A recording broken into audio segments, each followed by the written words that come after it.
मधुर रागिनी सा तेरा प्यार बाबा, शीतल चांदनी सा तेरा प्यार बाबा। निर्मल सी गंगा, उज्ज्वल सी यमुना, निर्मल सी गंगा, उज्ज्वल सी यमुना, परम पावनी सा तेरा प्यार बाबा। मधुर रागिनी सा तेरा प्यार बाबा, शीतल चांदनी सा तेरा प्यार बाबा।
खुशियाँ मिली है बेशुमार बाबा, मधुर रागिनी सा तेरा प्यार बाबा।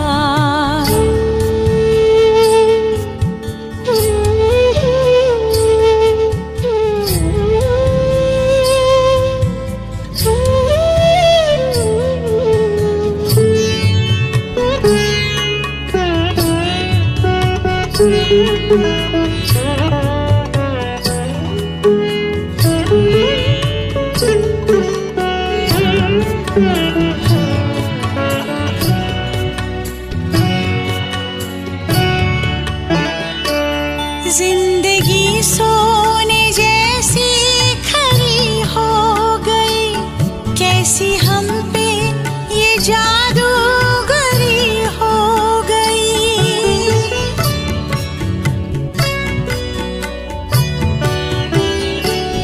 जिंदगी सोने जैसी खरी हो गई, कैसी हम पे ये जादूगरी हो गई। जीवन में आई, जीवन में आई अब बहार बाबा, मधुर रागिनी सा तेरा प्यार बाबा।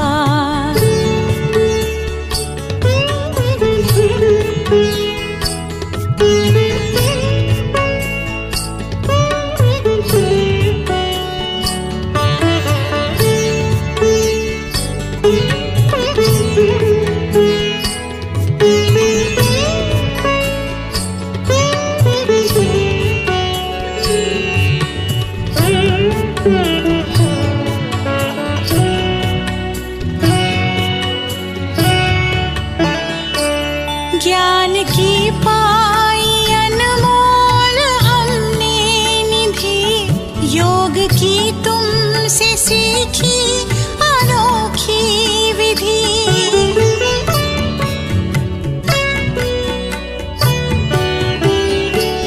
ज्ञान की पाई अनमोल हमने निधि, योग की तुमसे सीखी हमें ले चले हो, हमें ले चले हो उस पार बाबा, मधुर रागिनी सा तेरा प्यार बाबा। ओम शांति। Good morning. 22 फरवरी 2022 की प्रातः मुरली। बाप दादा मधुबन। मीठे बाबा बोले, मीठे बच्चे, तुम सबको सच्ची गीता सुनाकर सुख देने वाले सच्चे सच्चे व्यास हो। तुम्हें अच्छी तरह पढ़कर सबको पढ़ाना है, सुख देना है। प्रश्न, सबसे ऊंची मंजिल कौन सी है जिस पर पहुंचने का तुम पुरुषार्थ करते हो?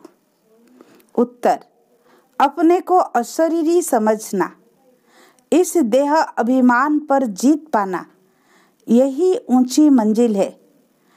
क्योंकि सबसे बड़ा दुश्मन है देह अभिमान।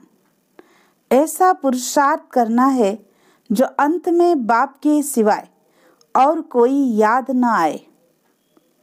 शरीर छोड़ बाप के पास जाना है, यह शरीर भी याद न रहे, यही मेहनत करनी है। गीत, इस पाप की दुनिया से कहीं दूर ले चलो। ओम शांति। जीव आत्माएं या बच्चे समझते हैं दिल में कि अभी हमको बाबा कहाँ ले चलते हैं। बरोबर जहाँ से हम आए हैं वहाँ ही ले चलेंगे। फिर हमको पुण्य आत्माओं की सृष्टि जीव आत्माओं की दुनिया में भेज देंगे। श्रेष्ठ और भ्रष्ट अक्षर निकले हैं, जरूर जीव आत्माओं को ही कहेंगे। सुख व दुख जब शरीर में है तब ही भोगा जाता है। बच्चे जानते हैं कि अब बाबा आया है। बाबा का नाम हमेशा शिव है। हमारा नाम शालिग्राम है। शिव के मंदिर में शालिग्रामों की भी पूजा होती है। बाबा ने समझाया था, एक है रुद्र ज्ञान यज्ञ, दूसरा है रुद्र यज्ञ। उसमें खास बनारस के ब्राह्मणों पंडितों को बुलाते हैं रुद्र यज्ञ की पूजा के लिए। बनारस में ही शिव के रहने के अनेक मंदिर है। शिव काशी कहते हैं। असल नाम काशी था, फिर अंग्रेजों ने बनारस नाम रखा। वाराणसी नाम अभी रखा है। भक्ति मार्ग में आत्मा परमात्मा का ज्ञान तो है नहीं। पूजा दोनों की अलग अलग करते हैं। एक बड़ा शिवलिंग बनाते हैं, बाकी छोटे छोटे शालिग्राम अनेक बनाते हैं। तुम जानते हो, हम आत्माओं का नाम है शालिग्राम और हमारे बाबा का नाम है शिव। शालिग्राम सब एक साइज के बनाते हैं, तो बरोबर बाप और बेटे का संबंध है। आत्मा याद करती रहती है, हे परम पिता परमात्मा, हम परमात्मा नहीं है, परमात्मा हमारा बाबा है। यह समझाने की मत तुमको दी गई है। दिन प्रतिदिन तुमको श्रीमत मिलती रहती है कि कोई को भी पहले बाप का परिचय दे वर्षा दिलाना है। पहले तुमको सिद्ध करके समझाना है कि वह निराकार बाप है। यह प्रजापिता साकार है। वर्षा निराकार से मिलता है। अब बाप समझाते हैं, मेरा एक ही शिव नाम है, दूसरा कोई मेरा नाम नहीं। सभी आत्माओं के शरीर के नाम अनेक है। मेरा कोई शरीर है नहीं। मैं सुप्रीम सोल हूँ। बाबा पूछते हैं, बच्चे, तुम्हारा सबसे बड़ा दुश्मन कौन है? जो सयाने होंगे वह कहेंगे, देह अभिमान सबसे बड़ा दुश्मन है, जिससे ही काम की उत्पत्ति होती है। देह अभिमान को जीतने में बड़ी मुश्किलात होती है। देही अभिमानी बनने में ही मेहनत है। जन्म जन्मांतर तुम देह के संबंध में चले हो। अब जानते हो, बरोबर मैं आत्मा अविनाशी हूँ, जिसके आधार से यह शरीर चलता है। रिलीजियस माइंडेड जो भी है वो समझते हैं कि हम आत्मा है, देह नहीं है। आत्मा का नाम एक ही रहता है, देह के नाम बदलते हैं। आत्मा एक शरीर छोड़ दूसरा लेती है। हमको बाप कहते हैं, तुमको चलना है पुण्य आत्माओं की दुनिया में। यह है पाप आत्माओं की दुनिया। भ्रष्टाचारी रावण बनाते हैं। 10 शीश वाला कोई मनुष्य नहीं होता है, परंतु इस बात को कोई नहीं जानते। सभी रामलीला आदि में पाठ लेते रहते हैं। सब एक मत भी नहीं है। कोई कोई इन सब बातों को कल्पना समझते हैं, परंतु यह नहीं जानते कि रावण भ्रष्टाचारी को कहा जाता है। पराई स्त्री को चुराना यह भ्रष्टाचार है ना। इस समय सब भ्रष्टाचारी हैं, क्योंकि सब विकार में जाते हैं। जो विकार में न जाए उनको निर्विकारी कहा जाता है। वह है राम राज्य। यह है रावण राज्य। भारत में ही राम राज्य था। भारत सबसे प्राचीन था। पहले नंबर में सृष्टि पर सूर्यवंशी देवी देवताओं का झंडा बुलंद था। उस समय चंद्रवंशी भी नहीं थे। अभी तुम बच्चों का यह सूर्यवंशी झंडा है।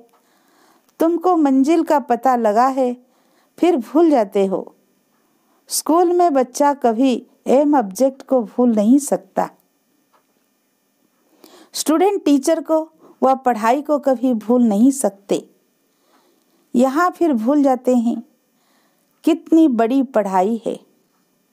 21 जन्मों के लिए राज्य भाग्य पाते हो। ऐसे स्कूल में कितना अच्छा और रोजाना पढ़ना चाहिए। इस कल्प अगर नापास हुए तो कल्प कल्प नापास होते ही रहेंगे। फिर कभी भी पास नहीं होना है। तो कितना पुरुषार्थ करना चाहिए। श्रीमत पर चलना चाहिए। श्रीमत कहती है अच्छी रीति धारणा करो और कराओ। अगर ईश्वरीय डायरेक्शन पर नहीं चलेंगे तो उच्च पद भी नहीं पाएंगे। अपने दिल से पूछो, हम श्रीमत पर चल रहे हैं। अपने को मियाँ मिट्ठू नहीं समझना है। अब अपने से पूछो, तो जैसे यह ब्रह्मा सरस्वती श्रीमत पर चलते, हम ऐसे चल रहे हैं। पढ़कर और पढ़ाते हैं, क्योंकि तुम सच्ची सच्ची गीता सुनाने वाले व्यास हो। वह व्यास नहीं जिसने गीता लिखी है। तुम इस समय सुखदेव के बच्चे, सुख देने वाले व्यास हो। सुखदेव शिव बाबा गीता का भगवान है। तुम उनके बच्चे व्यास हो, कथा सुनाने वाले। यह स्कूल है। स्कूल में बच्चे की पढ़ाई से नंबर का मालूम पड़ जाता है। वह है प्रत्यक्ष, यह है गुप्त। यह फिर बुद्धि से जाना जाता है कि हम किस लायक हैं। किसको पढ़ाने का सबूत मिला है। बच्चे लिखते हैं, बाबा फलाने ने हमको ऐसा तीर लगाया जो हम आपके बन गए। कोई तो सामने आते भी कह नहीं सकते कि बाबा हम तो आपके बन गए। कई बच्चियां पवित्रता के कारण मार भी खाती रहती है। कोई तो बच्चे बन फिर टूट भी पड़ते हैं, क्योंकि अच्छी तरह से पढ़ते नहीं तो बाप कितना अच्छी रीति समझाते हैं कि बच्चे सिर्फ मुझे याद करो और पढ़ो। इस नले से तुम चक्रवर्ती राजा बनेंगे। घर के बाहर भी लिख दो, 1 सेकंड में जीवन मुक्ति मिल सकता है। जनक मिसल 21 जन्मों के लिए 1 सेकंड में तुम विश्व के मालिक बन सकते हो। विश्व के मालिक तो जरूर देवताएं ही बनेंगे ना। सो भी नई विश्व, नया भारत। जो भारत नया था सो अब पुराना हो गया है। सिवाय भारत के और कोई खंड को नया नहीं कहेंगे। अगर नया कहेंगे तो फिर पुराना भी कहना पड़ेगा। हम फूल नए भारत खंड में जाते हैं। भारत ही 16 कला संपूर्ण बनता है और कोई खंड फूल मुन हो न सके। वह तो शुरू ही आधा से होता है। कितने अच्छे अच्छे राज है। हमारा भारत ही सचखंड कहलाया जाता है। सच के पीछे फिर झूठ भी है। भारत पहले फुलमुन होता है, पीछे तो अंधियारा हो जाता है। पहला झंडा है हेवन का, गाते भी है ना, पैराडाइज था। हम अच्छी तरह से समझा सकते हैं क्योंकि हमको सारा अनुभव है। सतयुग त्रेता में हमने कैसे राज्य किया, फिर द्वापर कलयुग में क्या हुआ, यह सब बुद्धि में आने से कितनी खुशी होनी चाहिए। सतयुग को सोजरा, कलयुग को अंधियारा कहा जाता है। तब कहते हैं ज्ञानंजन सतगुरु दिया अज्ञान अंधेर विनाश। बाबा ने कैसे आकर तुम अबलाओं माताओं को जगाया है। साहूकार तो कोई मुश्किल ही खड़ा होता है। इस समय सचमुच बाबा गरीब निवाज है। गरीब ही स्वर्ग के मालिक बनते हैं, साहूकार नहीं। इसका भी गुप्त कारण है। यहाँ तो बलिहार जाना पड़ता है। गरीबों को बलिहार जाने में देरी नहीं लगती। इसीलिए सुदामा का मिसाल गाया हुआ है। तुम बच्चों को अब रोशनी मिली है, परंतु तुम्हारे में भी नंबरवार है और सबकी जोत उझाई हुई है। इतनी छोटी सी आत्मा में अविनाशी पाठ नुंधा हुआ है। वंडर है ना। यह कोई साइंस की शक्ति नहीं है। तुमको अब बाबा से शक्ति मिलती है। बरोबर यह अविनाशी चक्र है जो फिरता रहता है। इनका कोई आदि अंत नहीं है। नया कोई यह बातें सुने तो चक्री में आ जाए। यहाँ 10-20 वर्ष वालों को भी पूरा समझ में नहीं आता है, ना किसको समझा सकते हैं। तुमको पिछाड़ी में सब पता पड़ जाएगा कि फलाना फलाने के पास जन्म लेगा। यह होगा। जो महावीर होंगे उन्हों के आगे चलकर सबको साक्षात्कार होते रहेंगे। पिछाड़ी में तुमको सतयुग के झाड़ बहुत नजदीक दिखाई पड़ेंगे। महावीरों की ही माला है ना। पहले पहले 8 महावीर, फिर है 108 महावीर। पिछाड़ी में बहुत फर्स्ट क्लास साक्षात्कार होगा। गाया भी जाता है, परम पिता परमात्मा ने बाण मरवाए। नाटक में बहुत बातें बनाई है। वास्तव में यह स्थूल बाणों की बात नहीं। कन्याएं माताएं बाणों से क्या जाने। वास्तव में यह है ज्ञानवान और इन्हों को ज्ञान देने वाला बरोबर परमपिता परमात्मा है। कितनी वंडरफुल बातें हैं। परंतु बच्चों को एक ही मुख्य बात घड़ी घड़ी भूल जाती है। सबसे कड़े ते कड़ी भूल होती है जो देह अभिमान में आकर अपने को आत्मा निश्चय नहीं करते। सच कोई नहीं बतलाते। सच तो कोई आधा घंटा भी सारे दिन में मुश्किल याद में रह सकते हैं। कोई को समझ में नहीं आता कि योग किसको कहा जाता है। मंजिल भी बहुत ऊंची है। अपने को अशरीरी आत्मा समझना है। जितना हो सके उतना पुरुषार्थ करना है। जो पिछाड़ी के समय कोई भी याद न पड़े। कोई तत्व ज्ञानी ब्रह्म ज्ञानी अच्छे होते हैं तो गद्दी पर बैठे बैठे समझते हैं हम तत्वों में लीन हो जाएंगे। शरीर का भान नहीं रहता है। फिर जब उनका शरीर छूटता है तो आसपास सन्नाटा हो जाता है। समझते हैं कोई महान आत्मा ने शरीर छोड़ा है। तुम बच्चे याद में रहेंगे तो कितनी शांति फैलाएंगे। यह अनुभव उन्हों को होगा जो तुम्हारे कुल के होंगे। बाकी तो मच्छरों सदृश मरने वाले हैं। तुम्हारी प्रैक्टिस हो जाएगी अशरीरी होने की। यह प्रैक्टिस तुम यहाँ ही करते हो। वहाँ सतयुग में तो आत्मा एक शरीर छोड़ दूसरा लेती है। यहाँ तो तुम जानते हो यह शरीर छोड़ बाबा के पास जाना है, परंतु पिछाड़ी में कोई याद न आए, शरीर ही याद न रहे तो बाकी क्या रहा। मेहनत है इसमें। मेहनत करते करते पिछाड़ी में पास होकर निकलते हो। पुरुषार्थ वालों का भी पता तो पड़ता है ना, उनका शो निकलता रहेगा।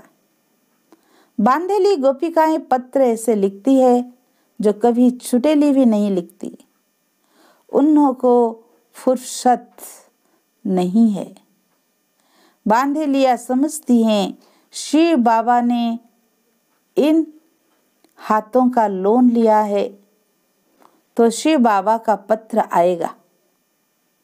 ऐसा पत्र तो फिर 5000 बरस के बाद आएगा। क्यों नहीं बाबा को पत्र रोज लिखे, नैनों से काजल निकाल कर भी लिखे।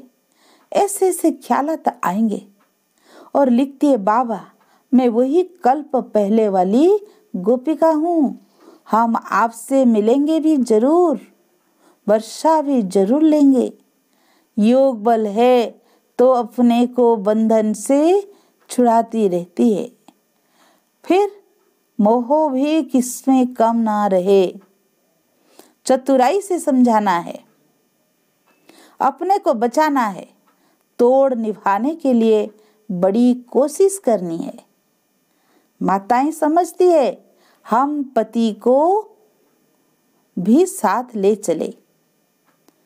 हमारा फर्ज है उन्हों को समझाना। पवित्रता तो बहुत अच्छी है। बाबा खुद कहते काम महाशत्रु है, इनको जीतो।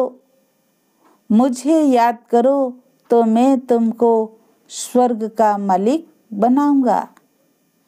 ऐसी बच्चियां हैं जो पति को समझाकर ले आती है। बांधलियों का भी पाठ है।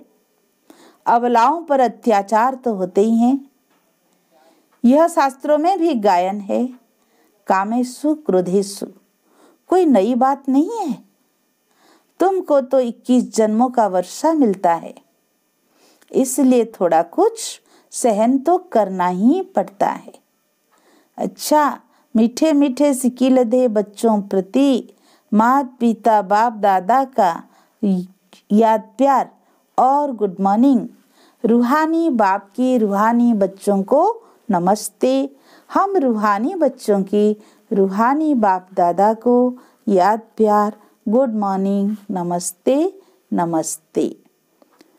शुक्रिया प्यारे बाप दादा को, शुक्रिया शुक्रिया। धारणा के लिए मुख्य सार। फर्स्ट पॉइंट, योग बल से अपने सब बंधनों को काट बंधन मुक्त होना है। किसी में भी मोह नहीं रखना है। सेकंड पॉइंट, जो भी ईश्वरीय डायरेक्शन मिलते हैं उन पर पूरा पूरा चलना है। अच्छी तरह से पढ़ना और पढ़ाना है। मियाँ मिट्ठू नहीं बनना है। आज का वरदान, बाप के प्यार की पालना द्वारा सहज योगी जीवन बनाने वाले स्मृति सो समर्थी स्वरूप भव। सारे विश्व की आत्माएं परमात्मा को बाप कहती है, लेकिन पालना और पढ़ाई के पास नहीं बनती है।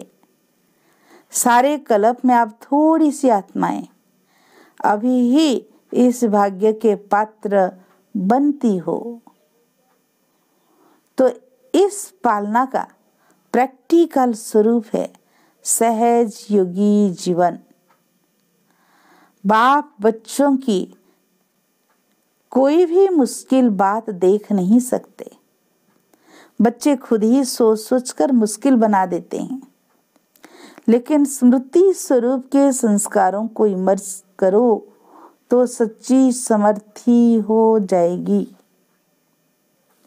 आज का स्लोगन, सदा निश्चिंत स्थिति का अनुभव करना है तो आत्मचिंतन और परमात्म चिंतन करो। अच्छा, ओम